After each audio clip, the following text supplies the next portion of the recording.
Grief is the psychological response to profound loss, but its depth cannot be measured simply by sadness. It can emerge after the death of someone loved, the end of a relationship, the loss of health, identity, security, opportunity, belonging, or a future that was once imagined. At its deepest level, grief is the mind struggling to reconcile two realities: what once existed and what now exists. The emotional brain may continue expecting the person, relationship, routine, or possibility to be present even after reality has changed. This creates a painful contradiction in which memory preserves what the present can no longer provide. Grief can therefore feel strangely physical and disorienting. A person may experience exhaustion, difficulty concentrating, changes in sleep, emotional numbness, sudden waves of sadness, anger, guilt, or moments of unexpected calm. These reactions do not necessarily follow a predictable sequence.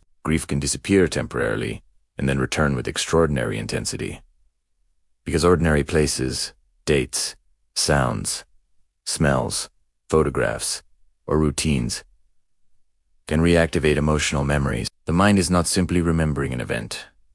It is encountering the absence again. This is why grief can feel like repeatedly discovering the same loss. The person may intellectually understand what happened, while emotionally continuing to search for the reality that existed before it. The psychological system needs time to reorganize itself around the absence. The deeper psychology of grief involves attachment and identity. When someone or something becomes deeply integrated into a person's life, its absence creates more than emotional pain. It can disrupt the structure through which the person understood themselves.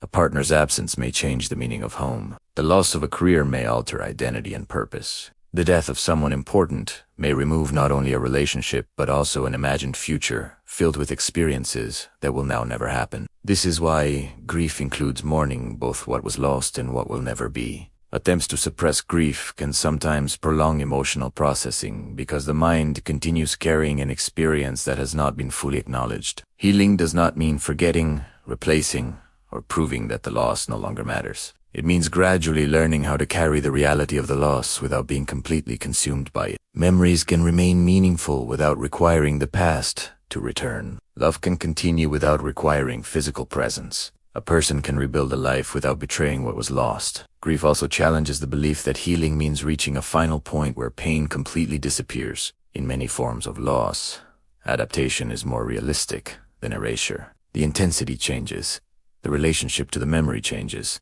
and the loss becomes integrated into a larger identity. Some days may feel ordinary, while others suddenly reopen the wound. This does not necessarily mean that healing has failed.